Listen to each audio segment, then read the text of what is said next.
20 ದಿನಗಳ ಹಿಂದೆ ಹಿಪ್ಪರಗಿಯಲ್ಲಿ ಕಾರೊಂದು ಸ್ಫೋಟಗೊಂಡಿತ್ತು. ಮೊದಲಿಗೆ ಇದೊಂದು ತಾಂತ್ರಿಕ ದೋಷ ಇರಬೇಕು ಅಂತ ಎಲ್ಲ ಅನ್ಕೊಂಡಿದ್ರು. ಆದರೆ ತನಿಖೆಗಿಳಿದ ಪೊಲೀಸರು ಅಸಲಿ ಕಹಾನಿ ಬಿಚ್ಚಿಟ್ಟಿದ್ದಾರೆ.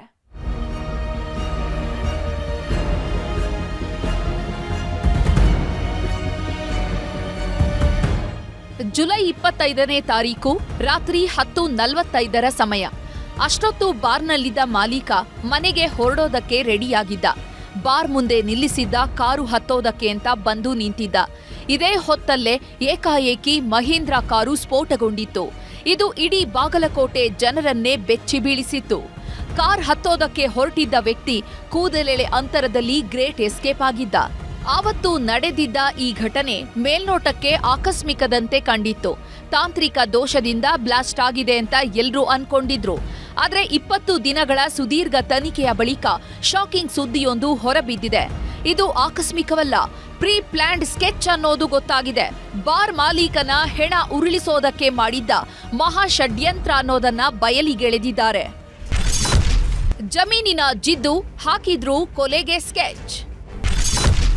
67 ಲಕ್ಷದ ಸಿಟ್ಟು ಬದುಕುಳಿದಿದ್ದೇ ಗ್ರೇಟ್. ಇವರೇ ನೋಡಿ, ಸಾವಿನ ಸುಳಿಯಿಂದ ಪಾರಾದ ಅದೃಷ್ಟವಂತ. ಹೆಸರು ಹಣಮಂತ ಅಥಣಿ ಅಂತ. ಬಾಗಲಕೋಟೆ ಜಿಲ್ಲೆಯ ಹಿಪ್ಪರಗಿಯವರು. ಬಾರ್ ಮಾಲೀಕರಾಗಿರೋ ಈತ ಒಳ್ಳೆ ಗೂಡ್ ಪಾರ್ಟಿ. ಹೀಗಾಗಿಯೇ ಈತನ ಬಳಿ ಆರೋಪಿ ಶಿವಾನಂದನ ದೊಡ್ಡಪ್ಪ 40 ಲಕ್ಷ ಸಾಲ ಮಾಡಿದ್ದ. ಹಣ ಕೊಟ್ಟು ತಿಂಗಳುಗಳೇ ಕಳೆದ್ರೂ ವಾಪಸ್ ಕೊಟ್ಟಿರ್ಲಿಲ್ಲ. ಯಾವಾಗ ಕಾಸು ವಾಪಸ್ ಬರ್ಲಿಲ್ವೋ ನಿಂಗಪ್ಪನಿಗೆ ಸೇರಿದ 5 ಎಕರೆ ಜಮೀನನ್ನ ತನ್ನ ವಶಕ್ಕೆ ಪಡೆದಿದ್ದ. ಶಿವಾನಂದನ ಪಿತ್ತ ನೆತ್ತಿಗೇರಿಸಿತ್ತು.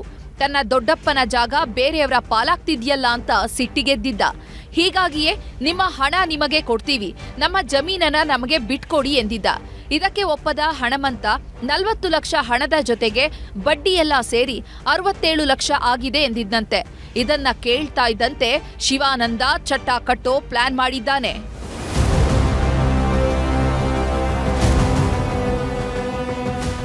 ಆರೋಪಿ ಶಿವಾನಂದ ಚಿಕ್ಕವನಿದ್ದಾಗಿನಿಂದಲೂ ಜಿಲೆಟಿನ್ ಕಡ್ಡಿ ಬಳಸುವ ವಿಧಾನವನ್ನ ತಿಳ್ಕೊಂಡಿದ್ದ. ಹೀಗಾಗಿ ಇದನ್ನೇ ಅಸ್ತ್ರ ಮಾಡ್ಕೊಂಡಿದ್ದಾನೆ. 25ರಿಂದ 30 ಜಿಲೆಟಿನ್ ಕಡ್ಡಿಗಳನ್ನ ಕಾರಿನ ಟೈರ್ ಬಳಿ ಇಟ್ಟಿದ್ದ. ನಂತರ ಕೆಪಾಸಿಟರ್ ಡಿಟೋನೇಟ್ ಬಳಸಿ ಸ್ಫೋಟಿಸೋ ಪ್ಲಾನ್ ರೂಪಿಸಿದ್ದ. ಅದರಂತೆಯೇ ಹಣಮಂತ ಕಾರು ಬಳಿ ಬರ್ತಾ ಇದ್ದಂತೆ ಸ್ಫೋಟಗೊಳಿಸಿದ್ದ. ಆದ್ರೆ ಅದೃಷ್ಟವಶಾತ್ ಗ್ರೇಟ್ ಎಸ್ಕೇಪ್ ಆಗಿದ್ದ. ಇಷ್ಟಕ್ಕೆ ಸುಮ್ಮನಾಗದ ಹಂತಕರು ಈ ಬಾರಿ ಹೇಗೋ ಮಿಸ್ ಆಗಿದ್ದೀಯಾ, ಮುಂದಿನ ಬಾರಿ ತಪ್ಪಿಸಿಕೊಳ್ಳೋದಕ್ಕಾಗಲ್ಲ ಅಂತ ಮೆಸೇಜ್ ಮಾಡಿದ್ರು. ಇದರ ಜಾಡು ಹಿಡಿದು ಹೊರಟ ಪೊಲೀಸರು ಹಂತಕರ ಕೈಗೆ ಕೋಳ ತೊಡಿಸಿದ್ದಾರೆ.